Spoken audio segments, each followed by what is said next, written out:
Hyvät ystävät, Дорогие друзья, viime viikolla Suomen eduskunta teki tavattoman merkittävän päätöksen. на прошлой неделе наш парламент Финляндии вынес очень важное для нас решение.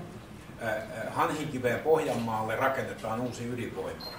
У нас на севере страны будет строиться новая атомная станция. Se on varmasti tällä hetkellä ylivoimaisesti suurin ja kallein venäläis-suomalainen yhteishanke, yhteisarvoltaan jopa 7 miljoonia euroa. Стоимость проекта около 7 миллиардов евро, и это сейчас самый значительный совместный финско-российский проект, который будет реализовываться в Финляндии. Rakennusteollisuus järjestönä on tehnyt Rosatomin koulutusorganisaation kanssa yhteistoimintasopimuksen Moskovassa kesäkuussa tänä vuonna. В июне этого года Росатом подписал первые соглашения с Финляндией.